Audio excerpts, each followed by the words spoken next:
at least 52 people. British MPs are getting the chance to vote for the first time on the government's intention to trigger the start of Brexit negotiations by the end of March. And voting is underway in what is expected to be a tight presidential election in Ghana. It's 9:01. KLEK LP Jonesboro, the voice of Arkansas Minority Advocacy Council. It's now time for Community Conversations, a program focusing on the people working to make the Jonesboro community a better place, while offering viewpoints from all sides of the issues.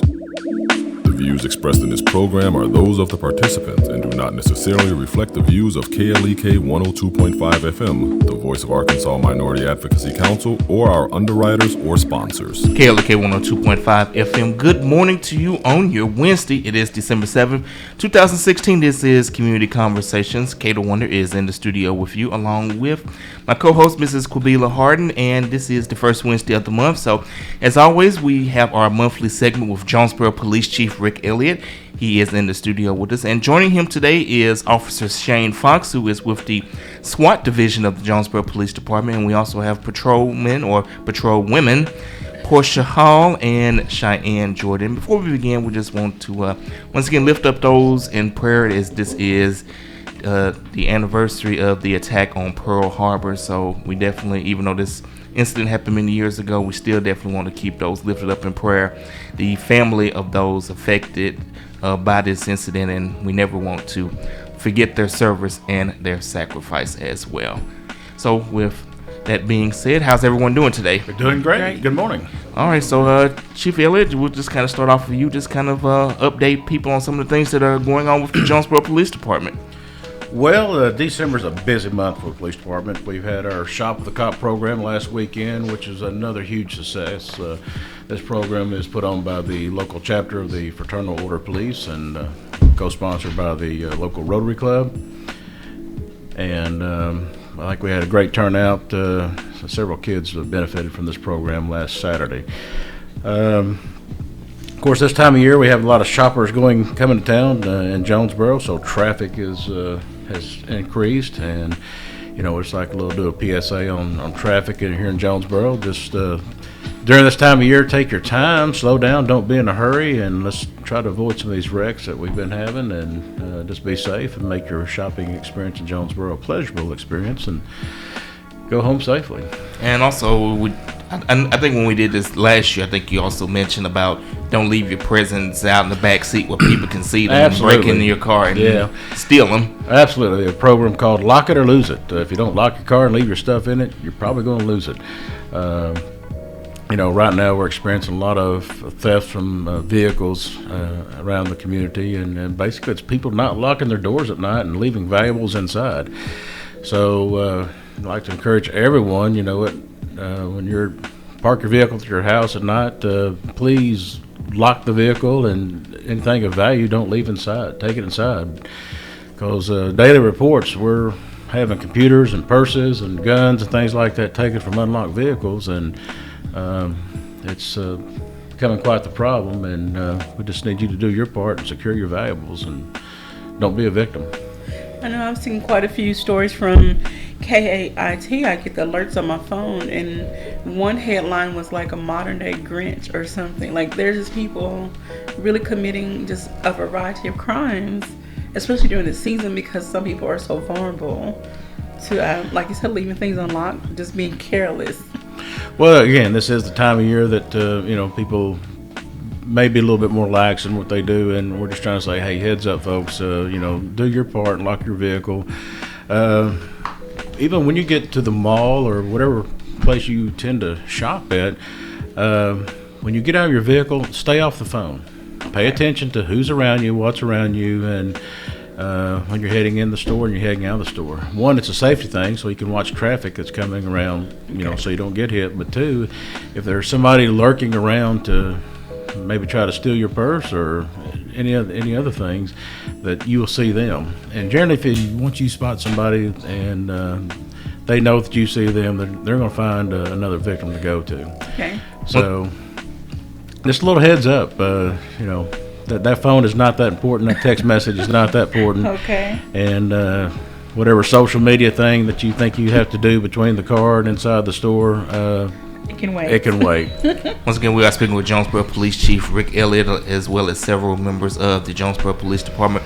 Recently, the police department completed Session 4 of our Citizens Police Academy, which is a program that gives citizens an opportunity to get a taste of what police work is like. And I myself am a graduate of the Jonesboro Police Department Citizens Police Academy. I was a member of Session 2, but we're going to now bring in Officer Jordan, who was a graduate of the first CPA class, and she actually has a unique distinction. She, along with Victoria Evans, who could not join us today, they were the first graduates of CPA to actually become full-blown officers. So, Officer Jordan, the question that I have for you is, what is it like, when one of the things that we do in CPA is we do the ride-alongs with the officer.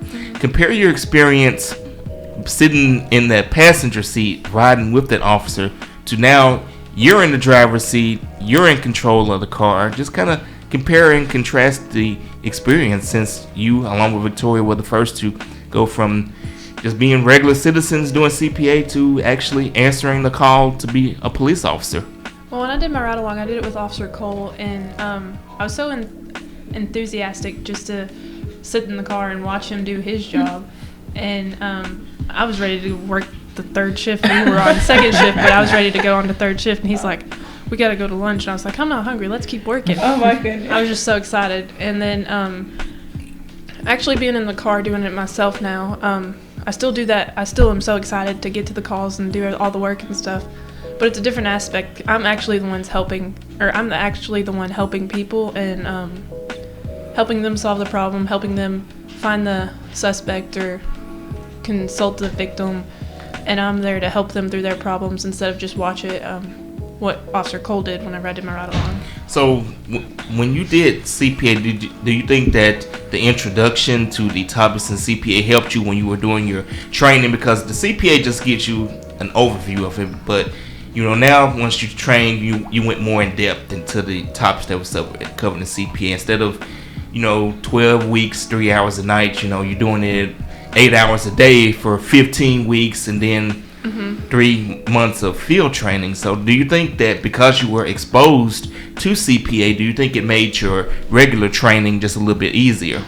Yes, I believe it did. The way I look at the Citizens Police Academy, I look at it as a pre-academy for the academy. And I went to college as a criminology major, and I learned a lot there, but going to the Citizens Police Academy, that was more hands-on of what police actually do compared to what you learn in college. And then going to the actual academy, it's like you just dive in 12 feet of water and you're exposed to everything. All right, well, thank you, Officer Jordan, for those comments. And we are speaking once again to Jonesboro Police Chief Rick Elliott, Officer Shane Fox of the SWAT Division, Patrolman Portia Hall, and we just heard from Patrolman Cheyenne Jordan. We are streaming live on Facebook, and you can also give us a call at 870-277-1080. Once again, that phone number is 870-277-1080. And you can also post your questions and comments on our Facebook live stream. Shout out to Cora Evans Hester, also a graduate of CPA. Maybe one day she might be a future officer as well. And she is a very dedicated supporter of the Jonesboro Police Department. Absolutely. All right. Well, I want to hear. I'm so sorry. Officer Fox or Portia Hall? Officer Hall. Which one do you hear from? Officer. Should I say patrolman, patrolwoman, whatever. Officer. Yeah. Okay. I just say officer. It's easier. Officer Portia. Once she shares her story, I do have a question. Since we are a balanced team, ladies against the men, I want to ask a question, from a woman's perspective. So, go ahead and please share your story. Being a woman. Well, going from CPA. But she didn't do CPA. Yeah, I didn't do CPA. You didn't do CPA, okay. But start with what made you want to be a police officer. Okay. Let's see. Majority of everyone that's in my family works for law enforcement, and this is something that I've always wanted to do. I wanted to know, like, growing up as a kid, my SRO kind of pushed me towards this way as well. Hey, I want to be like him. Help people, let people know that not all cops are bad. Okay. Show kids starting off. We're good people. Okay. We're here to help you. Okay. Well, I wanted to ask the ladies, what advice would you give to young girls that are, looking for a field to get into, and they're really considering becoming police women. You know, some people have a misconception about the atmosphere of it used to be all boys kind of club. So what advice would you give to young girls? I would tell the young girls to follow their dream. It's tough, but they can make it. Okay. Miss Cheyenne? I believe a woman can do anything a man can do, and working third shift, I mean, it's mostly men that I work with, and they're characters. But I believe that they have my back in anything that I do. Okay. Being new, I know that they'll respond to a call if I feel uncomfortable. So they're always there to back me up, and I feel like that just makes me stronger and want to keep doing work. Okay. And I'll just add to that is from back in the day when I used to be a full-time DJ and do security at parties, the female cops were the last ones you wanted to drag out of the club because rest in peace Heidi, because they'd rough you up quicker than the men would. Okay. And I know we have a wonderful chief of police, and he's a no-nonsense kind of guy, so he's not even going to allow his officers to disrespect you. So thank you, Chief. Well, absolutely not. This is the whole organization. It's a brotherhood of men and women. It's family, and we take care of each other. And if you're not part of the team, then I have no use for you. Okay. Got a Facebook shout out, and of course, this comes from David Carnes. David said, "Just wanted to say thank you to our chief and all the JPD officers for their service and dedication to Jonesboro. Hey, Shay Shay." Hey. All right, Shay Shay. Okay. That's good to know. Well, I guess maybe Shy Shy. I don't know. It's Shy Shy. Shay Shay. Okay, well, Okay. That'll work too. well, I guess depending on We how may you hear want that to- again somewhere else down the road this week. So now they're going to call you like Well, on nickname. third shift, it's Chanel. Yeah. So I have another nickname as well. Well, for those that don't know, Cheyenne's also an avid fisherwoman. So if you check her out on Instagram, you can see all the numerous fish that she catches. Oh, wow. I do like to That- fish. Okay. Well, Mr. Officer Fox, we don't want to leave you out, so please tell us more about what you do, how long you've been on the force, and how you decided to get into this line of work. We'll start with how I decided to get into this line of work. I've wanted to be an officer since I was young. Got Okay. into college, got into the criminology department, started there. Made my way to the Jonesboro Police Department. Once I got in, I knew I wanted the most exciting aspect of the police department, so I started working towards the SWAT team. Main wow. SWAT team. We train as often as we can can on imagine. as many different scenarios as possible. We're the next level of the police department. So you all are the ones with the full body gear. And Yeah, I was hoping we'd wear it to the studio. I guess I didn't get a chance to, so that we could have had it on the live stream. But maybe another time we can. Yeah, I didn't know. Next time, let me know. I'll wear it all for you. I'll put on the outfit But for you. but one of the things I wanted to say that we learned in CPA is that the SWAT get-up, the entire thing weighs like 75 pounds. Absolutely. And I actually got to try a little bit on. There's actually, and I may have to refind it and post it one day, a picture of Mrs. Farrell who actually tried on most of it. So that in itself is probably something to see. But these guys have to wear this 75 pounds of gear for hours at a time if they're in a situation like a hostage standoff. So just kind of let the listeners know what that's like as far as having to wear all of that gear for hours at a time, what it's like. Well, first you have to practice on putting it on. We need to put it on as quickly as possible, and there is multiple pieces of heavy equipment that you have to put on. But you're absolutely right. There are situations where we may be stuck in this heavy vest, and you've got your multiple different weapons on you, your helmet. It's very constricting on your movement, but at the same time, you still have to be able to move as efficiently as possible when the time is needed. And you may be on a call for 4 hours standing, trying to hold up all of this gear and your weapon. So it's not an easy task, but it's one that we train for and we're prepared for. So do you have to go through a lot of physical training, just say with weights or? You're not required to, Okay. but most of the guys do in Okay. preparation for it. It makes it easier. If you're not physically fit, it's going to be extremely difficult to Okay. do the job. I have to ask, and no offense, you're a fairly small guy, so how do you manage? I am an absolute fitness nut. Have been my Okay. whole life. Okay. I work out about 4 hours a day, Oh my God. and so I welcome the challenge of Alright. the gear. So it's not been much of a problem. So about how many men or women, how many are on the SWAT team? About how many? Right now, we're at about, I believe, 26 Okay. officers on the SWAT team. And do you have a special vehicle that you drive out, or does everyone drive a patrol car? It depends on the situation. Okay. If you're an officer that's on duty, typically you'll drive your patrol car so that you're the first on scene. You throw on your gear, and you're there to take over the scene as quickly as possible. If you're someone who is off duty and maybe at home, then you would meet at a location such as the police department, and everybody would load up in either, we have a SWAT van, we have a SWAT trailer, once again depending on what is needed at that time, how big of a situation it may be. So we have several different avenues of getting to our incident. So have there been any incidences 2016 or maybe 2015 that you've had to break out full team, full gear? Yes, there have been several incidents. Suspect apprehension from possible, I believe it was a murder suspect or attempted murder suspect. We've had smaller deployments with drug arrests, people who have arrest warrants through drugs, through our drug task force. Okay.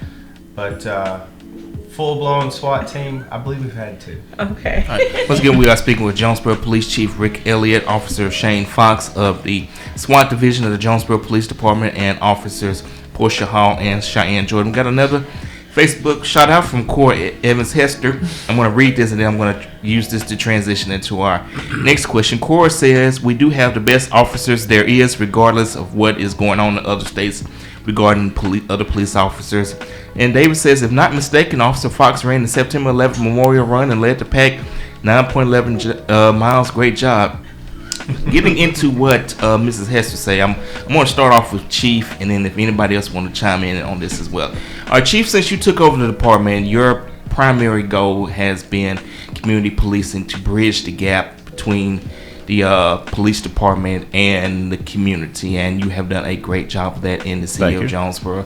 Unfortunately, we don't have that all over the country. It would be good if we didn't. Recently, there was the decision in the Walter Scott case, and I'm not going to ask what did you think about the verdict, but I do want to comment from this perspective. When people in the community, especially my people of color, see what transpired with that case of a man that was clearly running away from the officer shoots the guy, he's fired by his chief, and then doesn't get convicted. I imagine people are thinking it erodes trust in the police and makes it harder for people like yourself and for officers that are actually trying to bridge the gap in the community. So I just want to kind of get your thoughts on how do you, when you see something like that, knowing that there's an erosion of trust in police, how do you respond to that to try to restore trust in the police department with the communities? Right. Well, in any situation that goes on across the country, too many times the news media first doesn't report all the facts. Mm-hmm. So obviously there's something else in this situation that the court may have seen and heard and rendered this verdict that the news media wasn't putting out there. Now, I don't know what it is, but with this kind of verdict, it tells me that there was there's something else going on that just wasn't put out there. So I don't know. I'm not making excuses for it. I think it's a bad incident, but bottom line is, no, I can't control what goes on across the country, but I can't control what goes on here. And as we know in law enforcement, bad things happen. I mean, this is sometimes what we do is not a very pleasant thing, but if we do end up in a bad situation here in Jonesboro, then, like I've said before, we will always bring in the state police to investigate it. So we'll have a third-party investigation, and wherever the chips fall, that's where they'll fall. But when you're looking at it across the country, I think what police do day in and day out on a daily basis, The problem is not as big as a lot of people think. You see a few incidences taking place, but when you look at the total number of police contacts, the millions of contacts that go on weekly across the country with law enforcement and citizens, law enforcement's doing things right for the most part. So these few incidences of any officer-involved shooting or anything that's inappropriate by an officer, they're small and far and few between.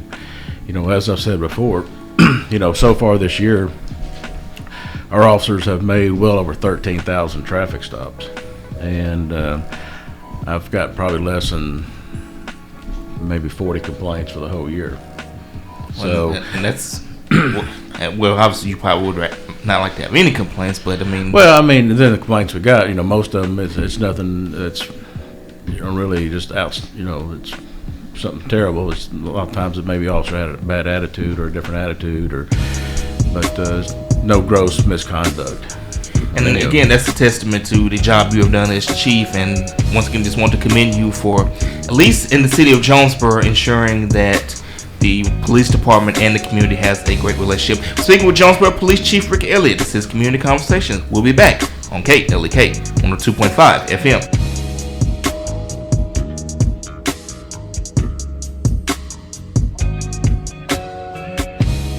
You're listening to Community Conversations on KLEK 102.5 FM. We'll be right back.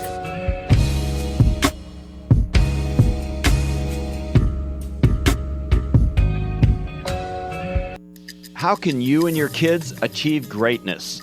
I'm Mark Merrill with today's Family Minute. Dr. Martin Luther King Jr. told us what greatness is all about. He said, "Everyone can be great because everyone can serve." One of our jobs as parents is to talk to our kids about the significance of serving others and show them how to do it. Here are 5 places you and your kids can serve others. First, serve in your home. You don't have to look any further than the 4 walls of your home to serve others. Doing chores together around the house, like washing dishes, vacuuming, and taking the garbage out, will teach your child how to serve. Remember, your family first. Submit your dad for the Omaha Steaks All-Pro Dad of the Year at omahasteaks.com/Dad of the Year. Family Minute is made possible by the Kappa Nu Omega chapter of Alpha Kappa Alpha Sorority Incorporated, a nonprofit organization committed to service to all mankind. Kappa Nu Omega Alpha Kappa Alpha on Facebook. Blues Live for 5 at Legends 1025. Only $5 admission. Saturday, December 17th, 8 o'clock p.m. Featuring from Dallas, Texas, Lerone Powers. What's the name of that thing you told me last night? Lerone Powers. And is a mother, but don't you get caught. You're gonna have to pay the cost. Performing all of his hits. Ain't nothing but a party. Jumping like a pole in the wall. Lerone Powers. Don't miss it. Blues Live for 5 at Legends 1025. Saturday, December 17th, 8 o'clock p.m. Only $5 admission. This event is a KLEK fundraiser.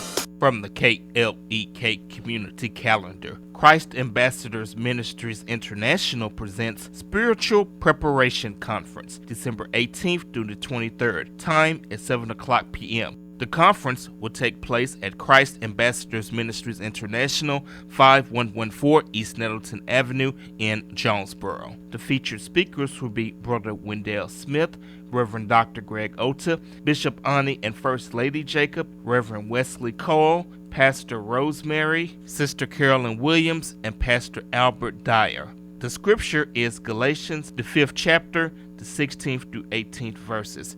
More information is available via Bishop Ani Jacob, phone number 870-623-4013. Do you like the music you hear on KLEK 102.5 FM? Do you like the educational programming that we provide? Do you like the service we provide to the community? Do you like having a station to finally call your own that represents you? If so, please stop by or call any of our underwriters or sponsors that you hear on KLEK and tell them thank you for their support. Support of our underwriters and sponsors is vital for us to stay on the air. So be sure to let them know that you thank them for their support. And now back to Community Conversations on KLEK 102.5 FM. And we're back on Community Conversations on KLEK with our guest, Jonesboro Police Chief Rick Elliott, along with Officer Shane Fox of the SWAT Division of the Jonesboro Police Department, and Officers Portia Hall and Cheyenne Jordan. All right, so I just had a few questions. I want to highlight some positive things that have been going on around the community concerning the police department. And then after this, we want to get into some stories from the patrolmen and ladies. Just some of their experiences being on the road, and just what they've seen and encountered. But first, I want to talk about your past event, Shop with a Cop. Sure. Please tell the listeners and viewers all about that and how well it went. And if any of the others want to chime in as well, feel free to do so. Shop with a Cop, again, it's a yearly program that the police department's been involved in for several years since I've been here, going on 25 years. So it's going on longer than that. But again, this program's always sponsored by our local Fraternal Order Police Chapter and Rotary Club.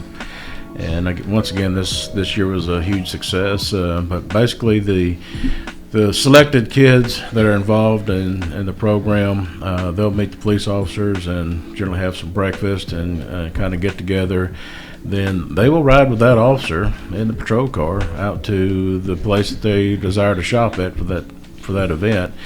And both of them together will go in, and the child will do his or her shopping and make the purchases, and then they'll go back to the FOP lodge and be reunited with their family and call it a day. But it's, for the most part, they'll spend some quality time with police officers, and that's what it's all about. It's back to bridging the gap and between law enforcement and the community, and but more important, it's giving these kids that may not have a good Christmas, giving them a little bit better Christmas than what they might have had otherwise.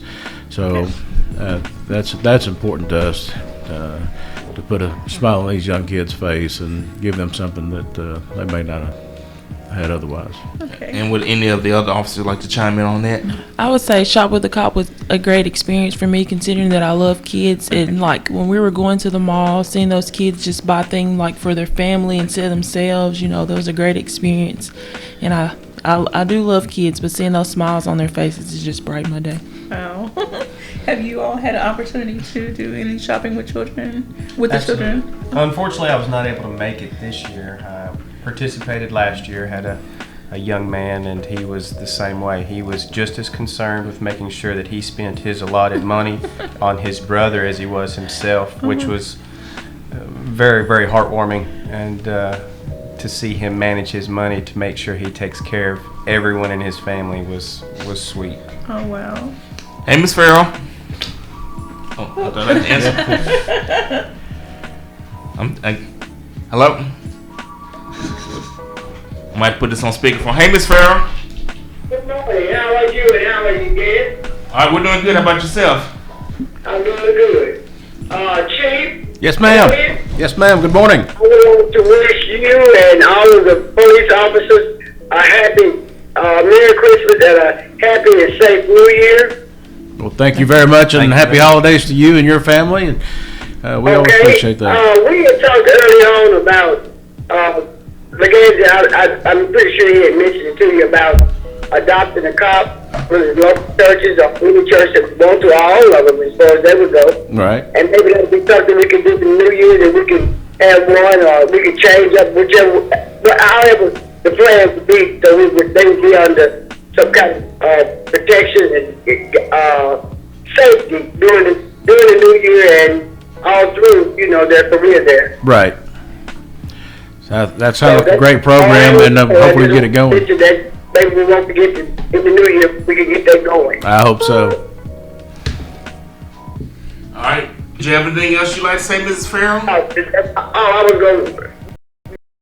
You did mention I tried on the vest, and it was quite heavy, so you have to be in pretty good shape, to even carry that along with. I never tried to hold the shield or any of that, but the weight of the vest was enough for me. So you have to be in top shape to do all that, and whatever else goes along with it. So that's all I have to say. Merry Christmas and Happy New Year. Well, Merry Christmas and Happy New Year. Thank you, Ms. Farrell. And of course, we always, as always, we appreciate Mrs. Farrell for calling in. Of course, if you'd like to call in, the phone number is 870-277-1080. Once again, the phone number is 870-277-1080. And I would, like you mentioned, I would like to revisit the topic of adopting a cop, local churches and organizations. So I'm going to put some energy into that, or trying to organize that for the beginning of the year, so we can try to get that going. Because the police officers, you all need some support as well. You need someone looking out for you. Absolutely. To reach out to you and just say, how are you doing? Or, put together a care packet or something. So, well, that's the thing about this community. We do have great community support, but you know what? We'll take any other support we can get also. Yes, it gives the officer some support, but it also brings that officer into that church and it makes things a little bit more personable, and it helps bridge gaps and just builds stronger partnership between the police and the community, and that's what we're trying to strive to do anyway. So I think it's a great program. All right. Once again, we are speaking with Jonesboro Police Chief Rick Elliott. He is joined by Officer Shane Fox, Portia Hall, and Cheyenne Jordan. Chief, before you all got here, Officer Hall actually got here early, right as Reverend Otu was leaving our Bible study, and he actually, she didn't even ask for it, but he prayed for her. So that's just an example right there of community support. Reverend Otu, lifted up Officer Hall as well as the other officers up in prayer. Well, that is also very much appreciated, and again, we appreciate the entire community, what they've done for us at this point, and like I said, we'll continue to take support, and so we're looking forward to any kind of program where we can reach out in the community and gain, build this relationships. And speaking of that, you all have another event coming up called Coffee with a Cop. Right. This is another community outreach project that we have coming up, and just a very informal setting, kind of like this. We'll just sit down, and anybody wants to come in and ask questions to myself, or we have some other officers there, then we'll feel free to. But I think during the winter months up through spring, this will be a program we're going to try to run frequently, just to give people. We'll change the locations, but we just look for restaurants to sponsor it, and we need an area to kind of sit and where people can come in and visit and eat breakfast and sit and chit chat with the officers. Okay. Get to know your officers. And the one this year is going to be held December 15th. Our first one is, December 15th at Chick-fil-A from 2 to 4 in the afternoon. Okay. And who doesn't want a good chicken sandwich? So, and who doesn't need an excuse to go get a chicken sandwich or waffle fries or something? Absolutely. That is one of my favorite places, and so that's why we're starting out there first. And but yes, they stepped right up and said we'll be glad to host this, and I think we have other restaurants doing so also. So again, as the new other dates come up, we'll be reaching out to KLEK to get that information out. Please do. All right, so let's talk about some other positive things that have been happening. The citizens of Jonesboro really know how to step up, and just really step out. Sergeant Cassie Brendan recently received a donation of stuffed animals. So please tell us more about where those will go. Yeah, well, I guess it was yesterday, local, I think it's a sorority group, brought in 5 or 6 big garbage sacks full of stuffed animals. Wow. So the memo went out to the department. If these officers encounter any child that would like one of them, then we'll pass them along. Okay. But sometimes when officers encounter young kids on the street, maybe involved in an accident or something like that, they can go in the trunk and pull out a stuffed teddy bear, kind of give that child a little bit of comfort. That is wonderful. So it's a great program, but again, this is the community reaching out, and we do appreciate things like that. And the teddy bear program has always been a big help, and usually this time of year is when we get our donations. Okay. And for the most part, it'll sustain us throughout the year. Okay. Are there any other type of donations that you all are accepting to give out to children? Say gloves, hats, socks. I mean, anything? No, we don't really get into a whole lot of that. Okay. I mean, we try to steer people in need of that to other organizations that do that. About the only other thing we have going right now is the No Wet Behind program, and that's where we have diapers. It's a lot of times these officers go on calls, and there's families that just doesn't have diapers for their kids, and you may have kids with no diapers, or they just don't have the money to buy diapers, and we have a huge supply of diapers at the station. These officers can go back and pick up some and take back to this family until they can sustain themselves. But more important, there's a contact number that goes along with the donation that the family can reach out to this organization to get further assistance with providing diapers for the kids. Okay. So that was one of the bigger programs we got started this year. We just called it No Wet Behind. No Wet Behind. Okay. Once again, we are speaking with Jonesboro Police Chief Rick Elliott, along with Officers Shane Fox, Portia Hall, and Cheyenne Jordan. This is Community Conversations on KLEK 102.5 FM. And of course, if you have a question or a comment for Chief Elliott or any of the other officers, the phone number is 870-277-1080. Once again, that phone number is 870-277-1080. We are also live streaming on Facebook and YouTube. You can leave your questions and comments as well. Alright, so another organization that you all partner with, and I've seen some different stories concerning Stop the Bleeding Foundation. Correct. First of all, tell us what that foundation is all about, and how do you partner with them, and then talk about the two sergeant and corporal, that recently received awards from them. Okay, well, the Stop the Bleeding Foundation began by a couple of local doctors here in the community and some of our SWAT medics. And basically, this foundation, they're going around teaching all first responders how to control heavy or major bleeding, like gunshots and stabbings, things like that. At this point, all of our officers on the department have been issued tourniquets. Okay. And just this year alone, we've had at least 3 tourniquet saves. And that's with officers arriving on the scene and encountering somebody that's been either shot or cut to the point that they have heavy bleeding going on, and they use their tourniquet to stop the bleeding and essentially save that person's life. So when you have a major artery severed by one means or another, it doesn't take long for that person to die. And so the first responders that get there get out and render first aid, and they've saved lives. And not only this year, but the past years, we've saved lives.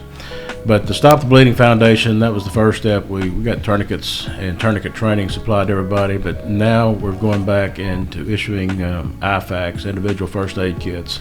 Okay. And it's a pouch that contains another tourniquet, and then combat gauze and first aid supplies to control heavy bleeding. Okay.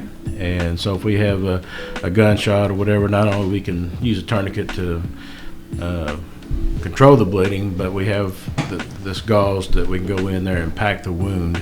Okay. And to help again to save that person's life. So you get somebody that's got a deep cut or whatever, you're actually packing the inside of that wound with this gauze material, and we're teaching all the officers and all the first responders in Craighead County just how to do this. So it's not just applying pressure. There's times that you're actually shoving material down into the wound cavity to control that bleeding and to essentially save a life. So that is also has paid off again this year. So if it wasn't for this program, there probably have been half a dozen local citizens that probably would not be alive today. So it's a great program. This program seeks donations. They are a 501c3, a nonprofit organization. These individual first aid kits, they're trying to supply every first responder in Craighead County with one of these, and they're about $100 a kit. Okay. So the foundation does donations for these, so they can to get the officers trained and get these kits in the hands of the officers. And of course, when the officers are working, that kit will be in the car with them. Each officer carries a tourniquet on their belt, so that's if they're out and about and something happened to them, they can apply a tourniquet to themselves. And then, of course, they come across somebody else in need, then they'll render that aid also. Okay. So our tourniquet program's been a huge program. Hey, Miss Farrell. Hello? Hey, Miss Farrell. Miss Farrell, can you hear us? Hello? Can you hear us, Miss Farrell? Miss Farrell, call back. I have some technical difficulties with our phone system. I have to check that out. But this is live radio, so the show still goes on, whether something malfunctions or not. Well, Chief, are there currently any openings in the department? I know we just had 3 officers graduate from the police academy, and of course we had Cheyenne and Portia's group basically complete their training. Well, right. We'll come back to that. Let's see if we have better luck with Miss Farrell this time. Hey, Miss Farrell. Hello, I didn't know if it was my phone or not. I'm in between babysitting too, and while I got this, my favorite phone, I lose it if I don't follow right through it. But I was going to say about the shop at the car. This weekend, my brother-in-law was visiting my husband, which y'all know had been sick, from Seattle, Washington, and he got a chance to see it. He was wondering, what are they doing with the police? I said, we're in Walmart. And I said, it's a shop with a cop week. I said, that's what they do. And he had never seen it. He was very impressed about it and thought that it was a good thing. And in your larger cities, you don't have that personal touch as much as we do. And I'm glad that Jonesboro is and does do that. And it was another thing that he said was that volunteer game we had on Saturday night. He was talking about the volunteers and how good that was. When we were kids, when you see the police officers, you're paying from them. For some reason, I don't know that mindset, but I told him the bridge they're trying to build and change. And that's such a good thing. So I just wanted to mention that while I had a chance in between the babysit. Thank you. Thank you, Mr. Norman. And of course, so Chief, how does it make you feel when you hear citizens say things like that they appreciate that you are actually trying to bridge the gap in the community? Well, it makes me feel great. I mean, that was my goal 2 years ago when I took over, that I knew we had some issues that need to be addressed in the community, and just looking for ways to start reaching out. And my thanks goes out to you, because we began this partnership kind of together, and if it wasn't for KLEK and this program, I don't think we'd be as far along as we are today.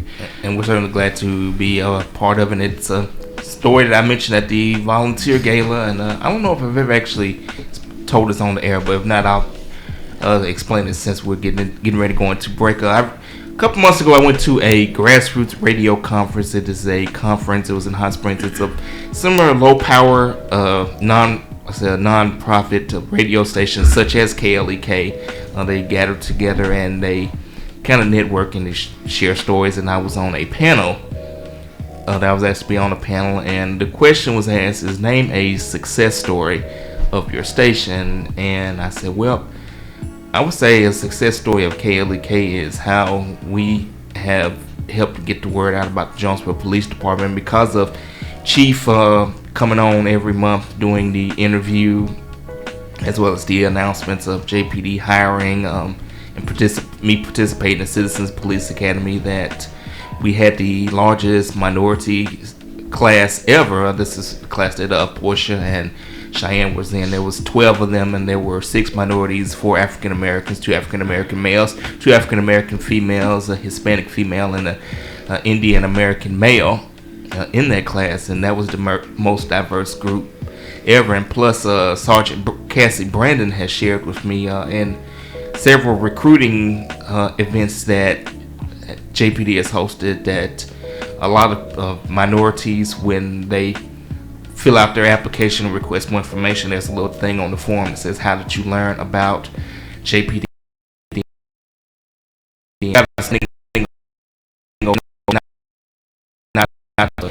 I did because that's the right thing to do. And kind of going back to what was mentioned earlier, I mean, we can't control what happens across the country, but we can at least try to make a difference in Jonesboro so that things like that don't happen here. And I think that's one of the ways that you go about doing that by building a diverse police force that looks like the community. I mean, the community doesn't look just like one race. It's several races. So, if we can do our part to help attract and get officers of different races that reflect the community, then I think that goes a long way in helping the culture of the police department and helping the culture of the community. So I was definitely glad to do it, and definitely going to keep doing it as long as KLEK is on the air, and definitely as long as Chief Elliott is chief of the police department.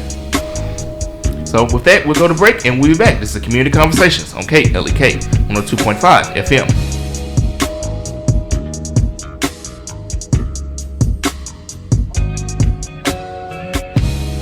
You're listening to Community Conversations on KLEK 102.5 FM. We'll be right back.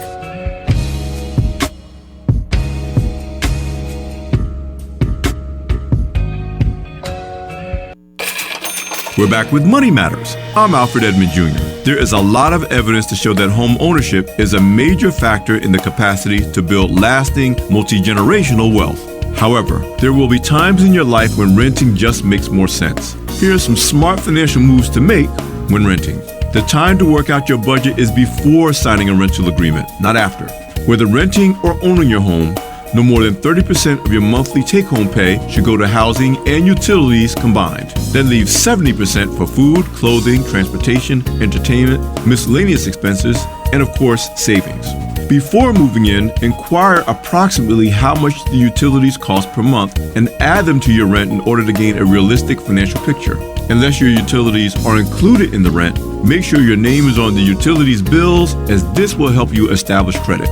I'm Alfred Edmond Jr. for Money Matters, a product of American Urban Radio Networks.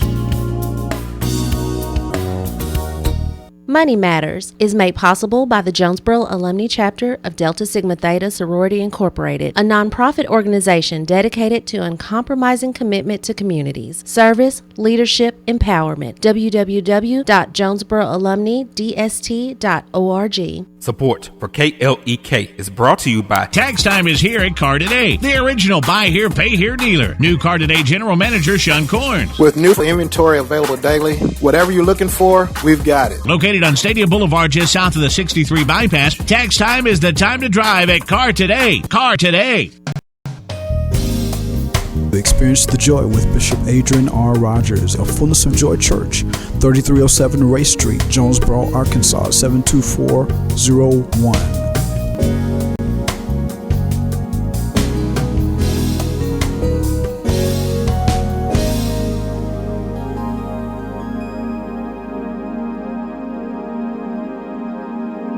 KLEK 102.5 FM wants to be active in the community. If you or your organization is hosting a community service event, we would like to know about it and be a part of it. KLEK will promote your event on air, online, and on social media. KLEK personalities may also attend the event and provide music and or entertainment. Certain restrictions and availability may apply. If you or your organization would like to partner with KLEK to make the Jonesboro community a better place, call 870-277-1080 or email us at klek@klekfm.org.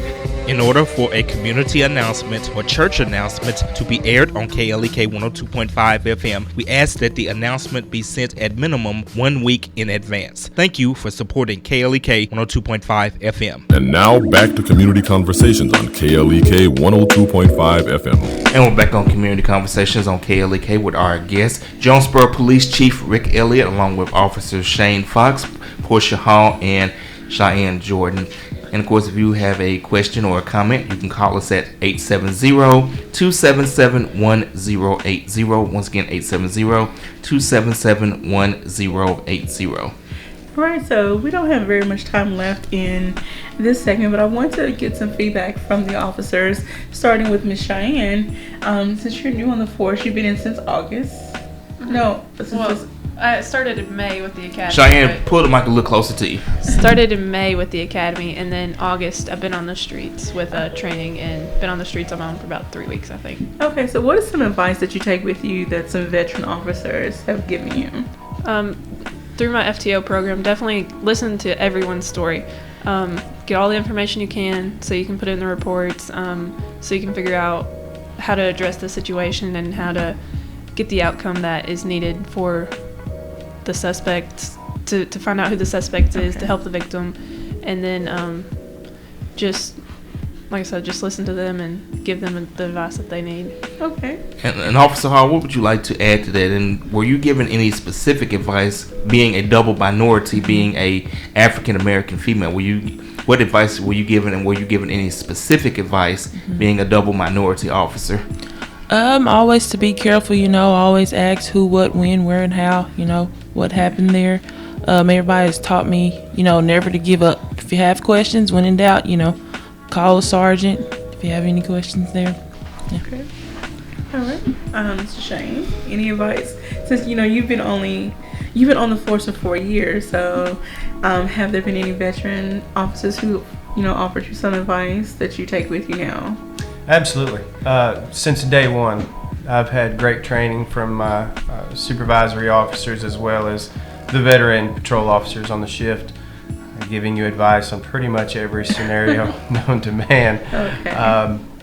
And it's all helpful. You take in all the information you can, collect it all, and formulate your own personality in the police department. And they have helped tremendously, especially my guys on the SWAT team who have helped with all of our critical incidents, how to handle it, how to handle stress, how to deal with multiple situations going on at once, how to plan ahead and to be as efficient as possible. There have been some tremendous guys on the team. Okay. And we have a Facebook shout out to Wes Baxter. And then how do any one of you, all of you can answer, please. How do you handle, you've been in a situation, I'm going to say a bad situation, unfortunate for the person involved, but they end up being a really decent person. They were just in an unfortunate event. How do you handle that, or how do you deal, what's the takeaway from that? I know you can't help personally that person. You can't say let them go. Just say if it was a traffic violation, traffic accident, just something. I think I get what you're getting at, and I'll use this example. Let's say you're running into someone who is depressed, and you can tell that they're crying out for help. They, feel like they're, in a moment of despair. And how would you address this? Is that where you were getting at, Quabila? They commit a crime. I hate to say commit a crime. They're in a situation where you have to either stop them or arrest them, but they're not a hard criminal, I think I have an example of a stop I made like a few weeks ago. A guy had a tail light out, and so I stopped him for that because I'm on third shift, and that's one of the violations you can stop somebody for, the few vehicles there are. But and he was very polite and everything, and it came back that he was driving on a suspended driver's license, and through policy that means that he would be going to jail. And he just, he was devastated. And he told me that he just got married, and his wife and him only had one vehicle. And so I did everything I could just so that I would wake his wife up at like 1 or 3 a.m. in the morning so that she could come pick up the car. So, there are ways that you can kind of work with people so I don't have to tow their vehicle, and so that they don't have to spend extra money that way. It all depends on the situation and how the person acts as well. Okay. So it's kind of give and take here and there. So. Okay. Well, as I learned at CPA, you can talk yourself into a ticket. Almost definitely. And you can talk yourself out of one. All right, as we get ready to close, Chief Elliott, any final comments that you would like to say to the listeners? Well, again, first I'd like to say, happy holidays to everyone, and hope everybody has a safe and Merry Christmas to everyone out there in the listening community. And again, we appreciate the KLEK and the support of the police department, and we always appreciate the support of our community, and we're looking forward to a great year in 2017, and we'll continue these programs and community outreach, and we're just going to make Jonesboro a bigger and better place for everybody involved. All right. Any of the other officers have any comments, any shout outs that you all want to send to anyone? Any family, friends? I would just like to say thanks to everyone. This means a lot, the community coming together and us showing y'all that we do care. I want to give a shout out to the Citizens Police Academy just because I know they're a huge support, and we do have new classes coming up, so definitely join because it's an eye opener to the police department, and you might even become a police officer like I did. All right, Chief. Chief was waving his hand. Yeah, one quick note, our next Citizen Police Academy session, it will start March the 2nd. We pushed the start date a little bit further ahead this year. So March the 2nd through May 18th will be their next Citizen Police Academy.